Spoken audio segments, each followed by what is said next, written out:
Yes, I'm trying to say something. Can you hear me?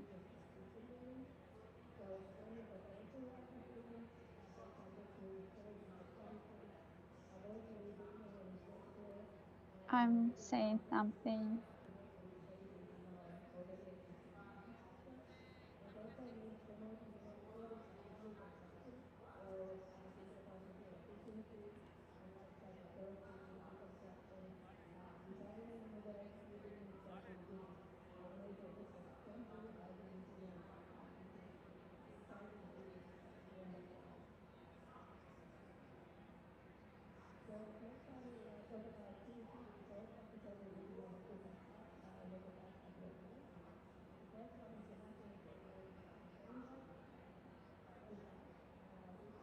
Can you hear me speaking? I'm trying to say something. Can you hear me? Yes? Oh,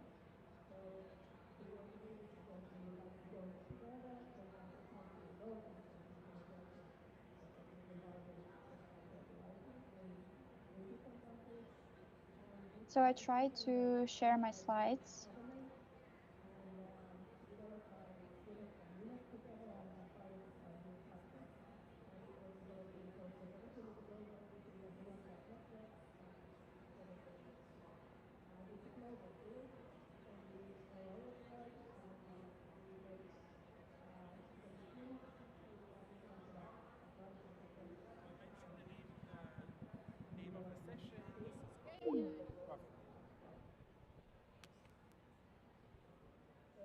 Good afternoon, everyone, and welcome to this COP-side event, Water as a Climate Connector, Bridging the Green and the Blue. May I kindly ask you to take your seat so we can proceed with the session.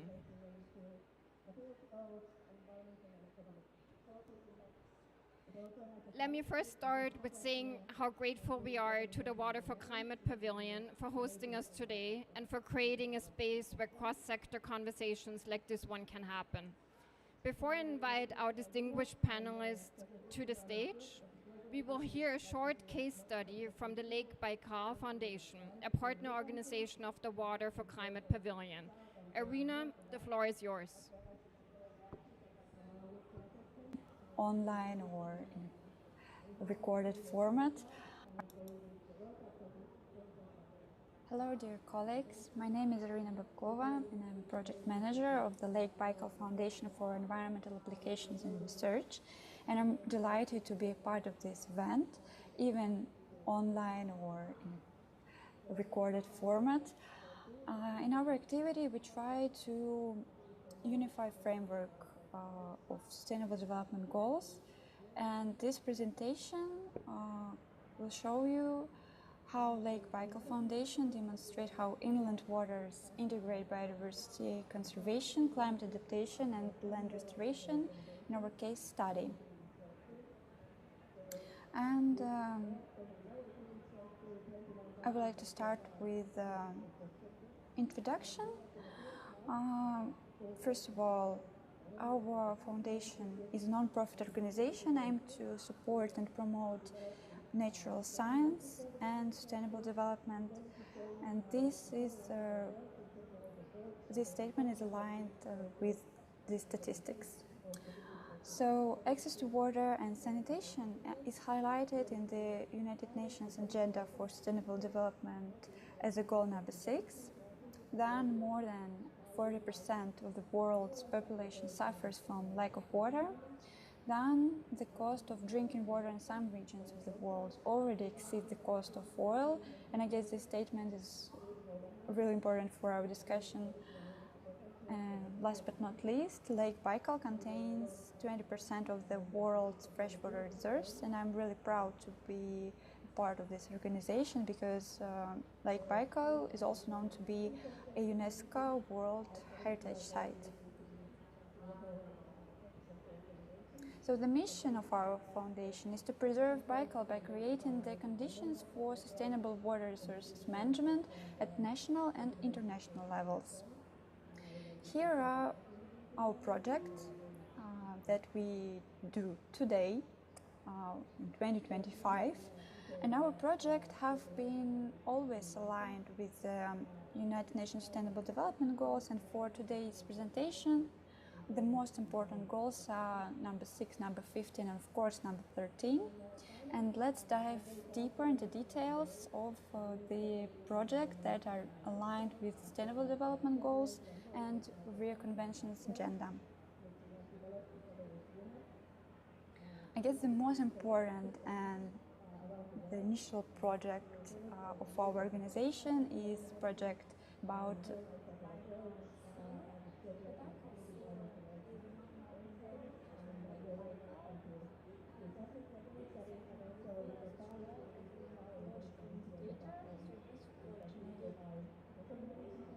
several studies.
emissions, reduce ecological damage by encouraging fires, and enhance institutional capacity for long-term ecosystem resilience in reserve areas. Our project Green platform develops rare and endemic plants because Lake Baikal is surrounded by many species of rare and endangered endemic plants. So we support digital mapping and monitoring every Baikal Conservation Park. This park is located on the west side of the Lake Baikal. And data driven conservation ensures the preservation of endemic flora and facilitates land use management. And the last project, preservation of forest in the Baikal region. As we all know, Russia is about forests there. And we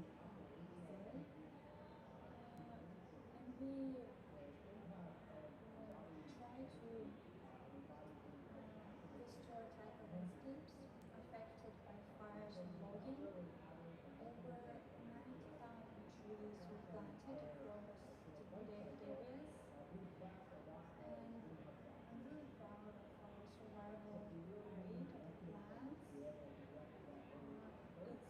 85% or higher. For some species it was above 95%.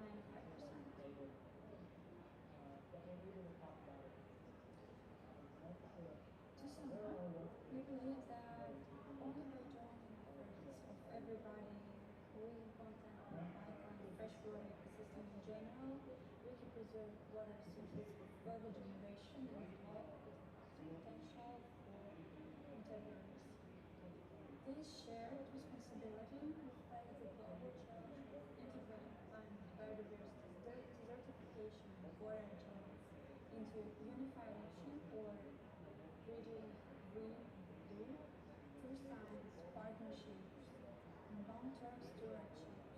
We aim to demonstrate how protecting ecosystems contributes to global resilience and aligns with our collective mission to create a sustainable future. Thank you very much for listening. If you have any questions, don't hesitate to ask. And I was really happy to be having nice discussion. Right? Thank you, Arena. May I now kindly ask the panelists to join me on stage? Musab Alomar, Vice President Strategy of the OPEC Fund, Stefan Hargate, Chief Climate Economist at the World Bank, Tomasz Sybrensky, Manager Infrastructure and Energy Sector, Inter-American Development Bank, and Giampiero Naggi, Managing Director, Climate Strategy and Delivery at EBRD.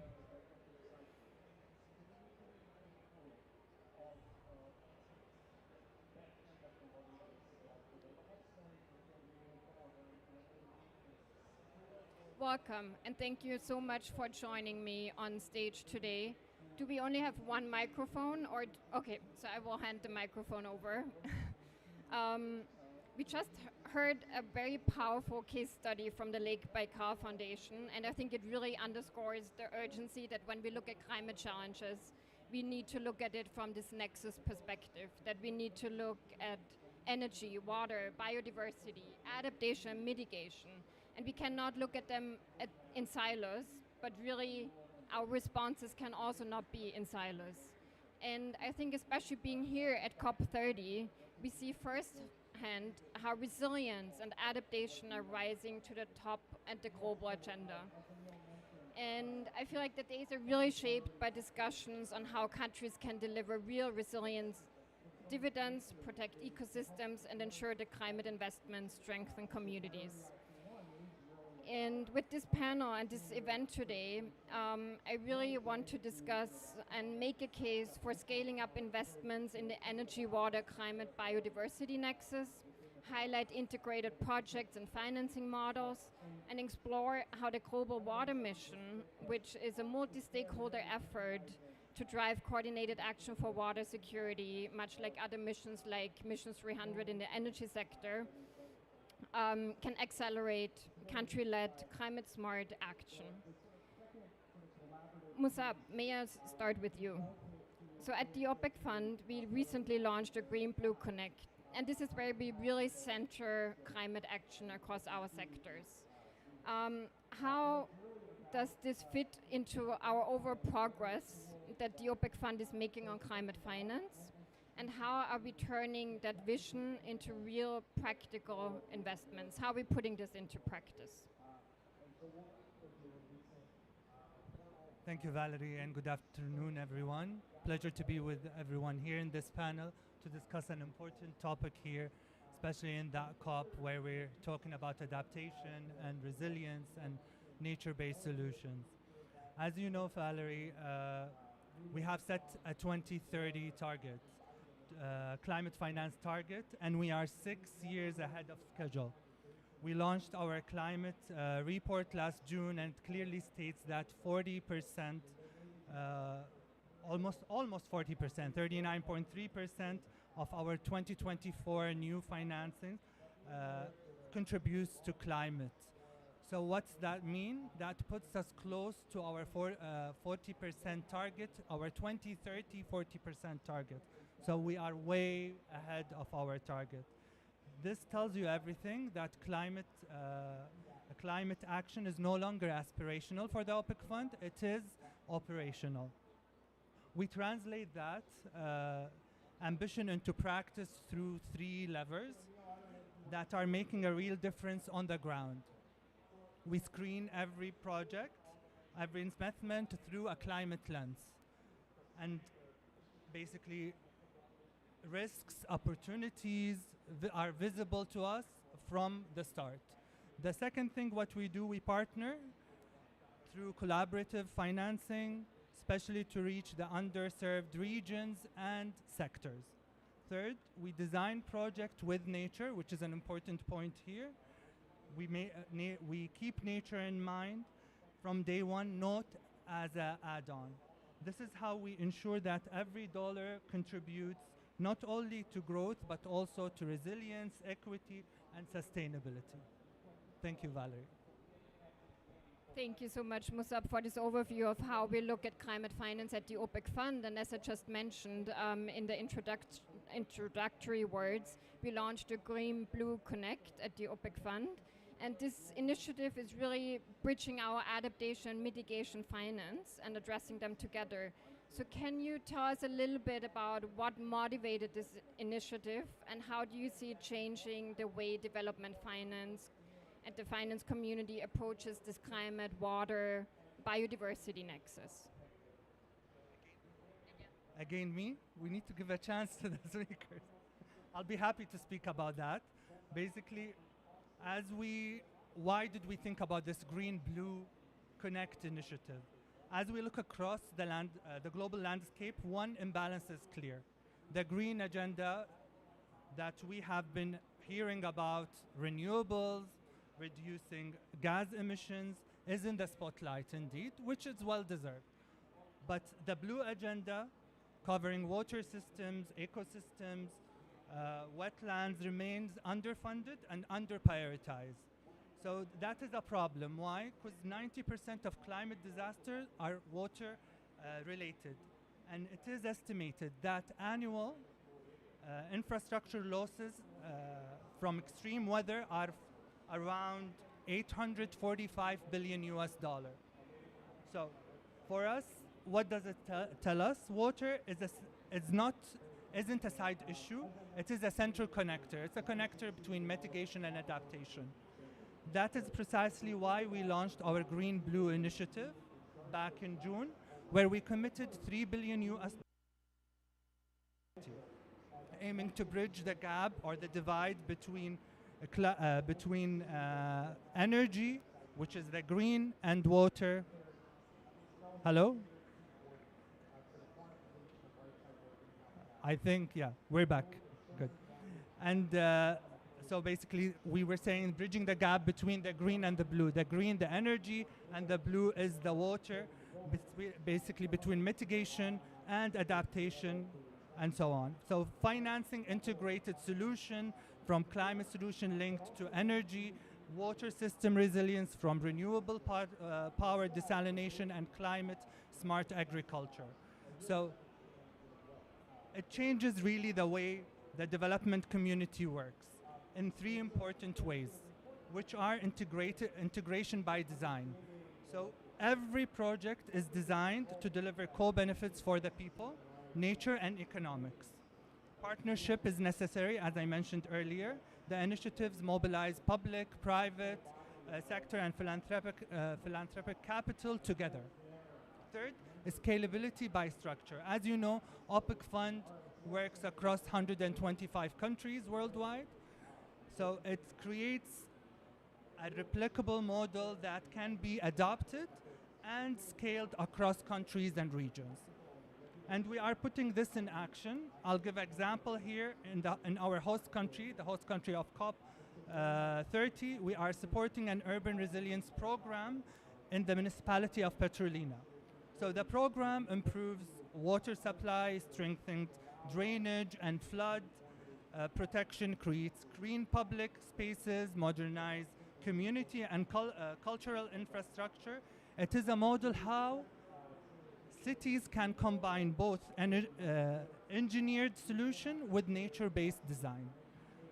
And of course, most of us here in this panel, we work across continents. So when it comes to Africa and Asia, we're doing, basically we're working on restoring rice ecosystem to enhance water retention and food security. And basically in the Maldives, where we are the lead financier in the water sector, we are expanding clean water across islands. We developed a master plan for the ENS across 12 islands. So each of these projects reflects the same principle. Nature doesn't separate land from water or mitigation from adaptation, and neither should we. Thank you, Valerie. I hope I'm done for the day.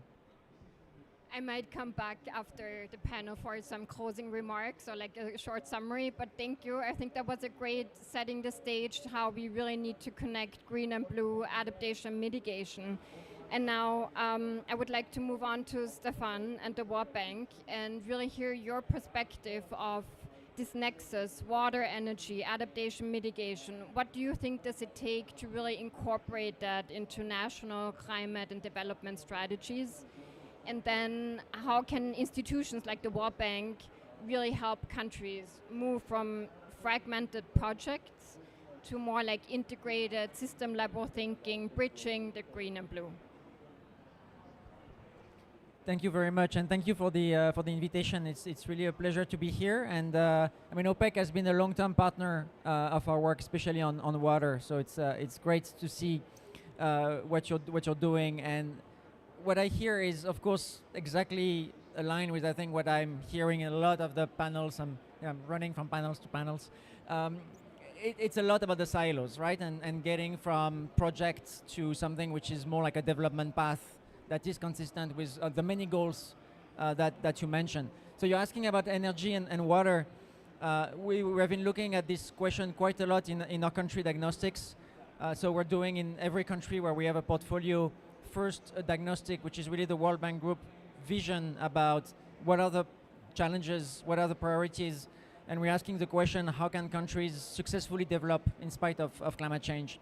And those reports have been how we have started to break the silos on those issues. So between water and energy, I mean, the connections are obvious, right? If, like, to bring water where it's consumed, it takes a lot of energy, but also energy with a lot of countries relying on hydropower is, of course, the relationship really goes both ways. I think we all have in mind the images from Ecuador and the 14 hour of blackout per day that they were having due to the drought. So I don't think we need, to demonstrate this connection. It's obvious now in the world. What we have been trying to do more is to look at the connections between the solutions. I think very aligned with how you have presented your project. And for that, we have to work with the Ministry of Water, the Ministry of Energy, Ministry of Land or Environment, Ministry of Urbanization, and so on. We have in all of those sectors to have sort of a roadmap on how those challenges will be captured. And then the challenge is, once you have like 12 different sectoral roadmaps, how do you make sure you're not making a huge mistake because you're not seeing the connections? And we have been using a lot our work with either ministers of finance or minister of planning to try to do this by using the macroeconomic modeling as the tool to force people to talk with each other. And so we have invested quite a lot from the Ministry of Finance or planning perspective in how do you take what the sectors want to do, their priorities, their challenges, and how you do bring that into a consistent framework that we'll be looking across. And what we see in most cases is that it's not a luxury, right? You really have to make those connections. If you're looking at some of the energy plants that we have, the implications for water are just absolutely enormous. We also see desalinization, for instance, creating a huge new demand for renewable power. So we could show in that process that if you're not doing it, you're just not doing the job. And the second thing that we saw is that you can really capture synergies in that work. Very clearly on land use, when you have like forestry that is helping you with the water retention, but also we had a report recently showing that downstream of forests, rainfall is more stable. And so you're reducing the need to invest in very costly storage or desalinization just by keeping the forests, which is much cheaper than desalinization. So all of these opportunities are really things that we're trying to bring up, show at the macro level, put numbers on top of it, including in terms of fiscal implications, how much the government needs to invest, how much the private sector can bring. Right now we're looking at jobs because we're looking at jobs for everything we're doing. So looking at the job content, not only in implementing those projects, but also the implications for downstream, all of the jobs that you can create with that. And I think this is a little bit the story of all of this panel and all of this pavilion that we see here, starting from climate. Now we're mostly talking about development, and the silos between the water and the energy and the climate are just like falling around us. And I think this is really a positive story that we can tell. I don't know exactly how much time you will be giving me, but I think the key question that we have now is that the governments, even well-meaning, can implement. And so we're working very, very hard in trying to identify priorities and to go to the implementation stage, especially with the new water global strategy, which is really a key priority for the World Bank Group in the next few years. Thank you. Thank you so much, Stefan. And now we heard how kind of easy it is to link desalination and forest, and really seeing how this nexus can work. And I would like to move on to the Latin American Caribbean region now. And we know that the region is also very prone to climate hazards and all of that.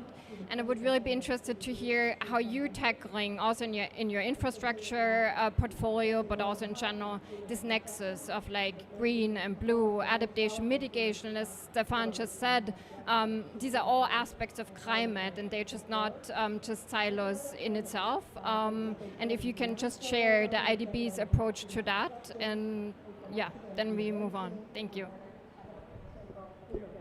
Well, thank you all for participating. Thank you very much for the invitation.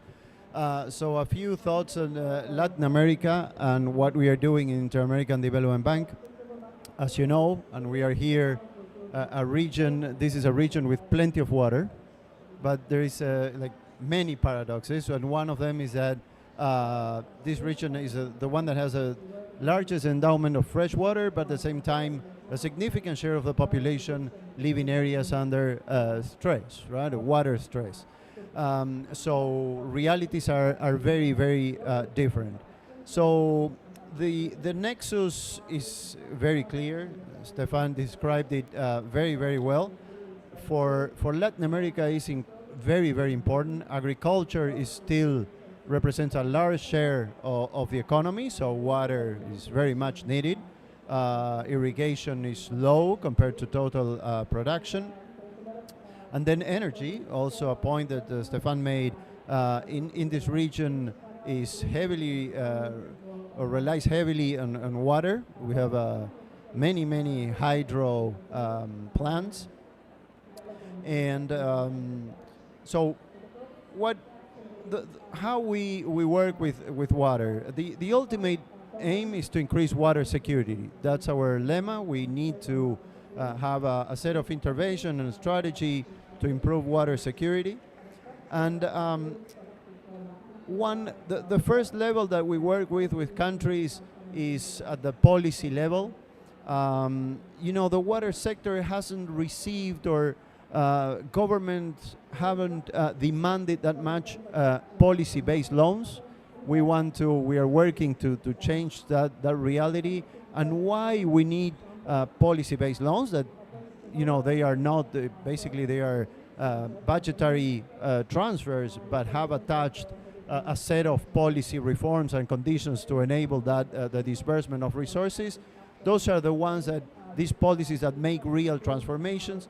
For example, the case of Uruguay experienced a significant drought in 2022-23, and then requested a policy-based loan for setting up new protocols, early warning systems, strengthening the planning institutions that are key. So that's one example. Then we are working with line ministries on the knowledge side with technical tools.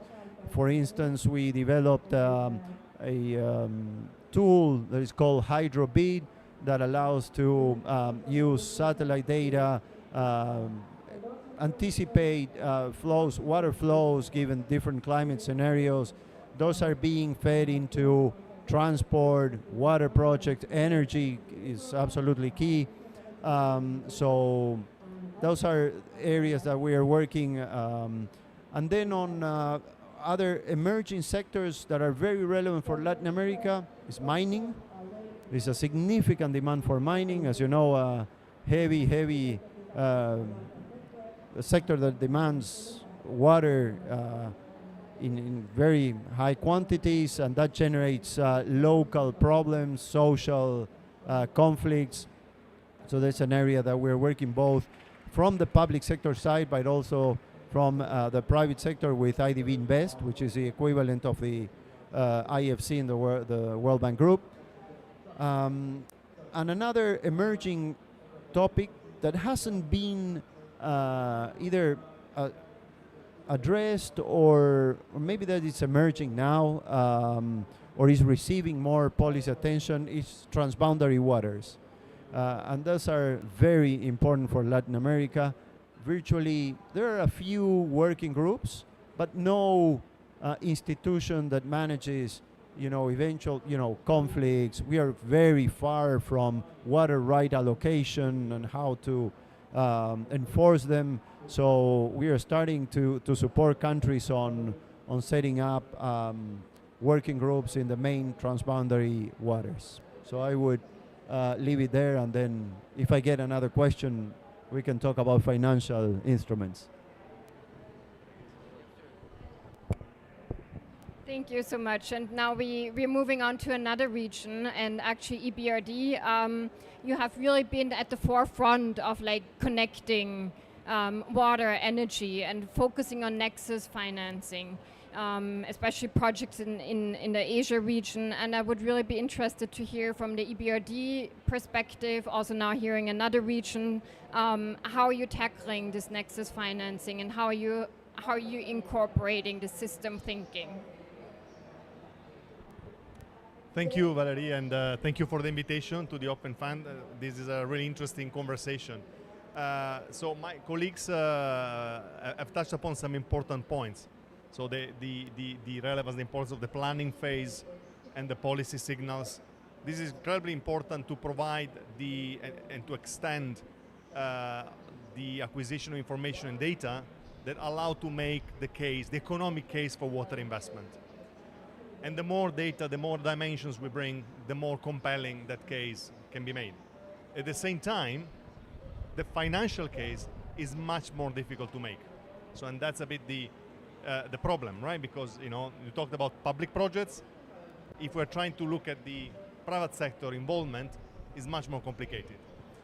So, what we're trying to do at EBRD, we of course leverage a lot the policy work of our colleagues, the World Bank in particular, on the planning, on the policy signals, and we are trying to mainstream considerations about water optimization across the investments we do, and we try to do it in a systematic and systemic way. And I'll give you the example of Morocco, which is a water-stressed country. We've done a lot of intervention investments, including with the private sector. And I'll give you 3 examples of how we have been trying to introduce this systemic approach that builds on the policy, on the planning, but try then to convert the opportunities into real investment. One is we financed a few years back the reconstruction in Sais. Sais is a water basin in one dry part of Morocco. We financed the reconstruction of the abstraction infrastructure to provide an irrigation system. But we didn't stop there. We started involving the downstream farming community and introduced capacity building interventions in terms of introduction of best practice in terms of water management downstream. So this combination of the upstream financing, arguably with the public sector, but also intervention on the downstream, that creates a positive synergies. We didn't stop there. We started also offering credit lines to the local farmers, to the local through the local financial intermediaries, to introduce water-saving technologies in the last mile. And we've been doing this in a relatively simple way, which perhaps is suboptimal, but still is designed to achieve scale and speed. So we have what we call Green Technology Selector, which is a open list of green technologies specifically designed for SMEs. And this list comprises energy efficiency technologies, renewable energy technology, but also water efficiency technologies. And the way it works is a sort of glorified list which is country specific, and the borrowers look into the list, they look, and by the way, it's based on minimum performance criteria, so they can look at the technology and try then to gather information on the solutions, and then they go to the local bank that is supported by an EBRD credit line, and they can borrow money on the back of this package of technology they select. And these allow for 3 things, access to information for the sub-borrowers, facilitate the decision-making process from the bank, but also incentivize the local technology providers to come up in this list, in this web-based list of technology, so there is a kind of almost a competition in coming up with the best technology. So these are 2 examples. Now, remaining in Morocco, just another side of it. Last year, together also with colleagues from the World Bank, we financed a $200 million loan to OCP. OCP is a very large fertilizer company from Morocco to finance a desalination project. And the novelty there was that this project was not only designed to supply the industrial operations of OCP, but also the local municipality, with an innovative also water tariff scheme. So again, that's a bit the idea, to connect all these elements and try, in a context where, by the way, water policy are very difficult to implement at scale. We know the complexity to develop water tariff, which is cost reflective. So it is about trying to advance the market and bring the technologies to the table up front.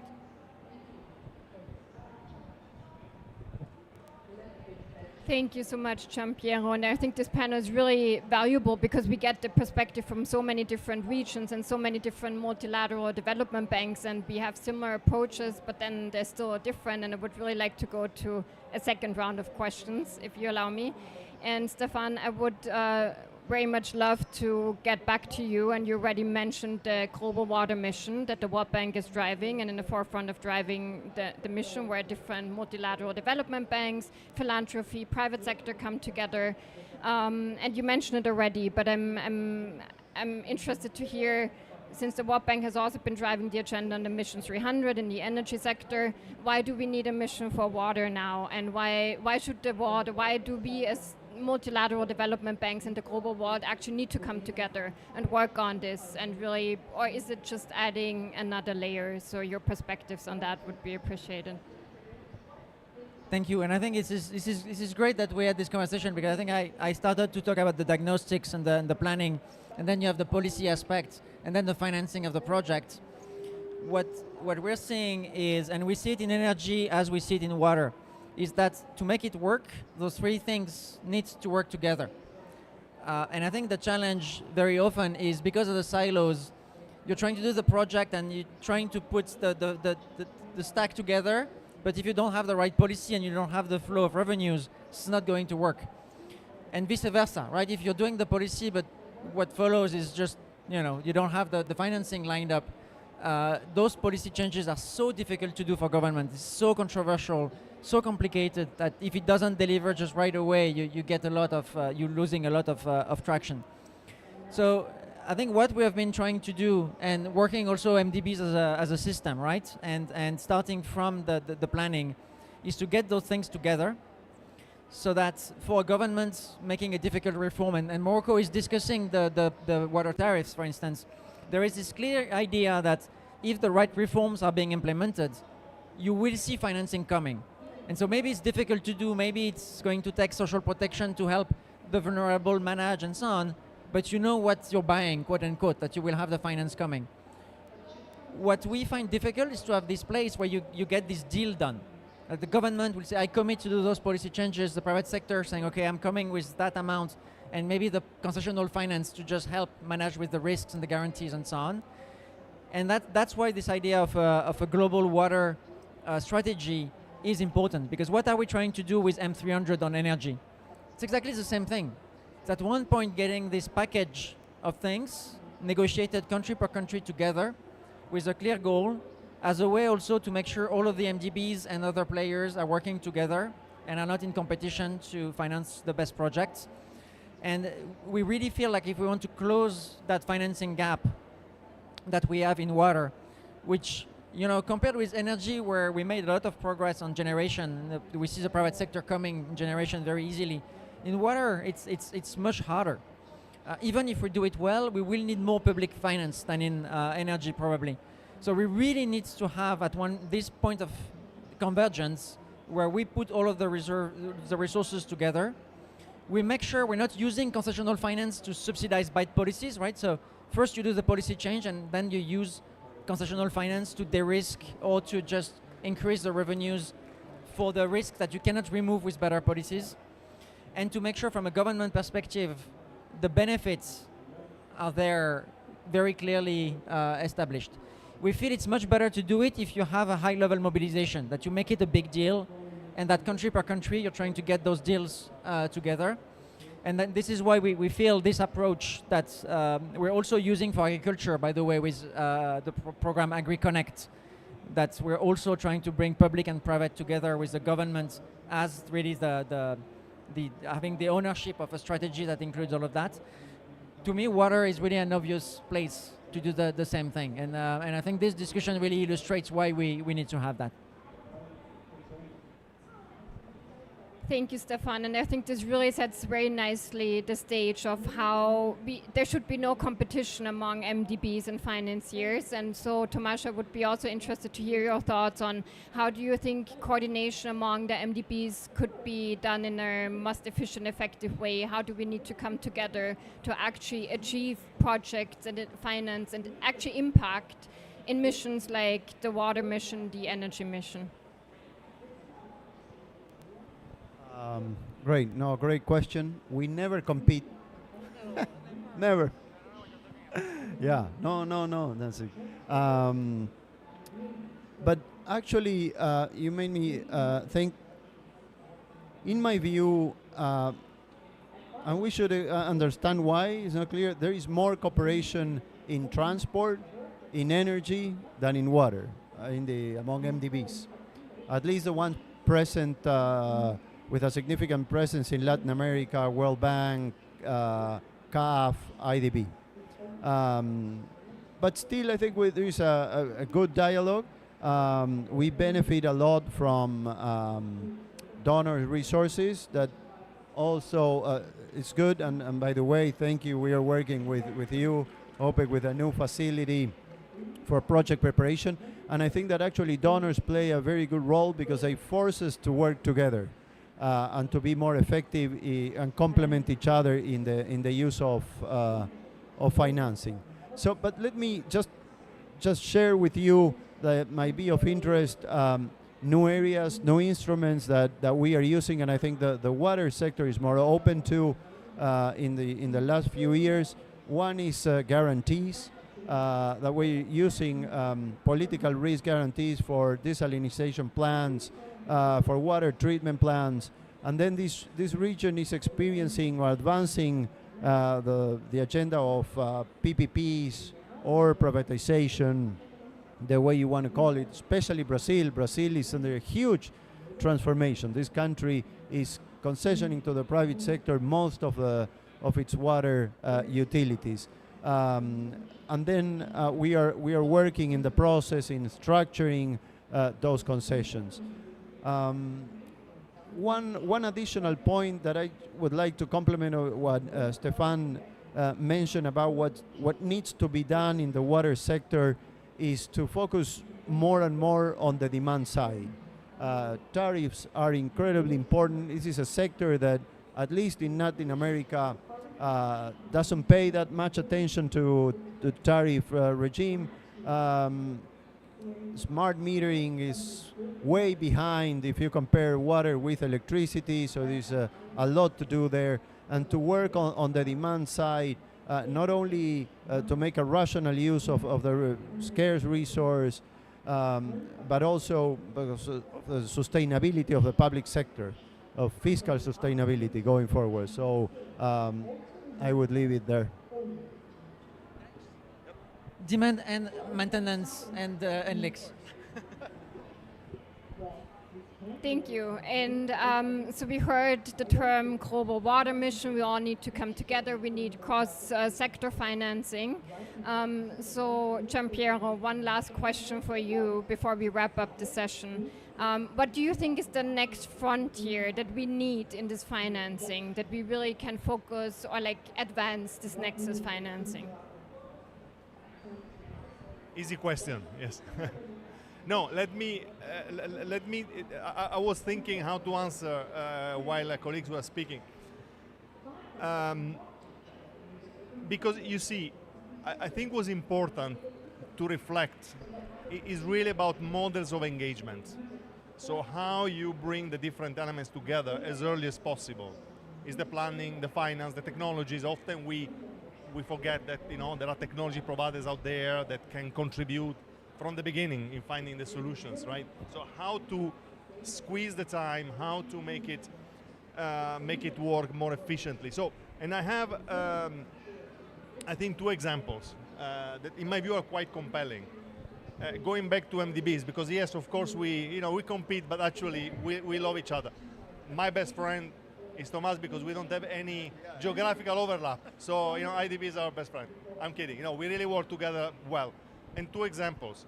One, last Monday, just a few days back, we issued joint statement, all MDBs, and at the core of that joint statement, there was a report on best practice on climate adaptation.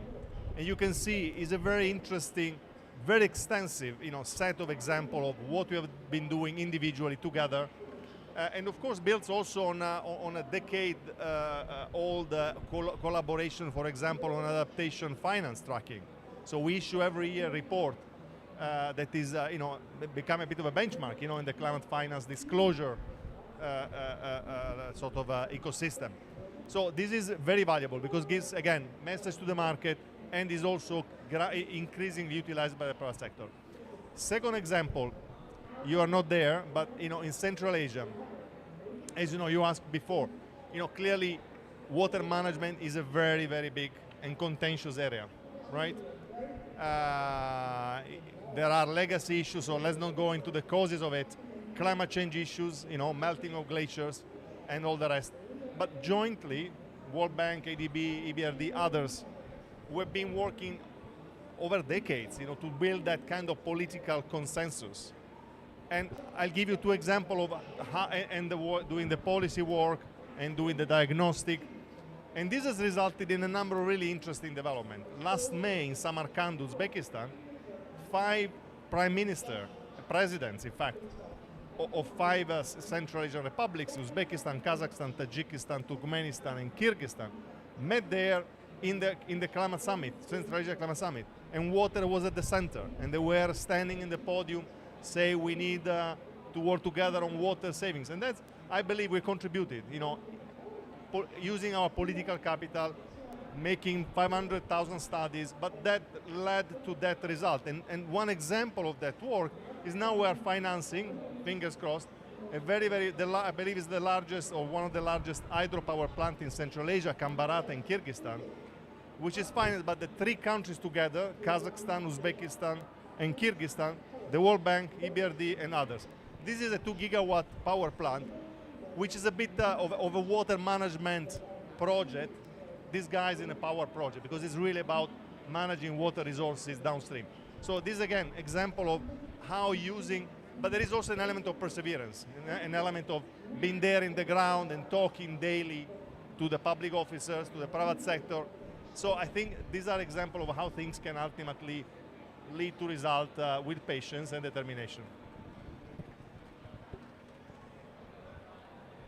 Thank you so much. And before I actually release you all from this panel and the discussion, I would really be interested in one sentence. So we heard the Global Water Mission, the Global Energy Mission, MDBs, different partners needing to come together to actually tackle climate change. And climate is energy, it's water, it's biodiversity, it's nature-based solutions. What is, from your perspective, the single most important lever your institution can bring to this global agenda, and how can we shape that together? Who wants to answer first? What's up? I can go ahead.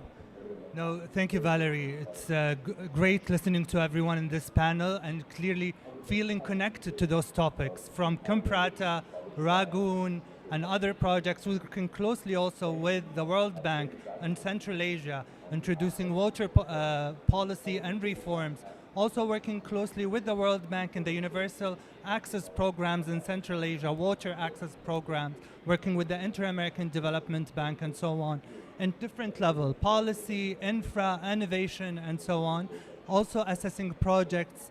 And I think also we're lucky because we have, when we talk about Central Asia, we're located in Vienna and we have the World Bank office covering Central Asia close to us. But again, we work in 125 countries and we work closely with every institution.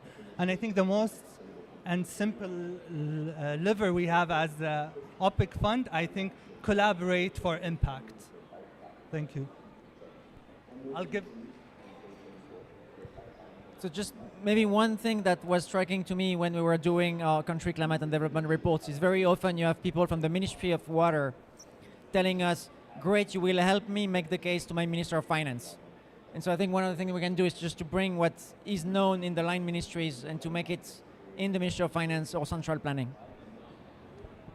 And I think that one value added or one dimension where MDBs add value is for the difficult to implement projects, for the transformational project, the one you just described, the ones that really take decades, cleaning rivers, that's, span for decades, and we are there despite, changes in administration, we keep, with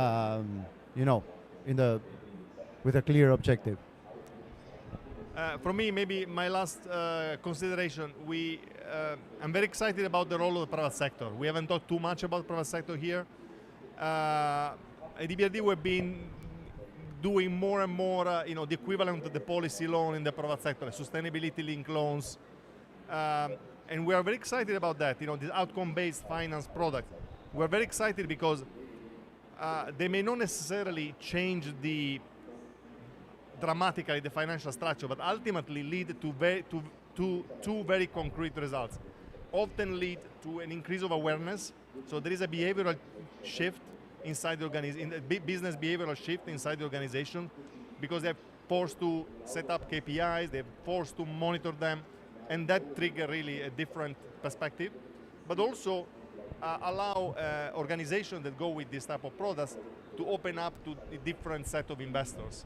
Even at EBRD, when we've been issuing climate resilience bonds since 2019, and to our surprise, the result was a number of investors were not looking at EBRD emissions. They started to buy our bonds because they were interested in this type of impacts, in this type of outcomes. So using this instrument to expand the investor base can be an interesting dimension to consider. Thank you. Thank you so much. I would really like to take the opportunity now to thank you all for joining us on stage today. I think this was a really great panel, very diverse perspective from the different MDBs. I would also like to thank the Water for Climate Pavilion for hosting us today. And I think there's one message that's very clear from our discussion today. And it's really the green and the blue must flow together. And if we invest in water and if we invest in energy, it's really, we invest in the resilience of people, in nature, and also our shared prosperity in our planet. And with that, thank you for joining us today.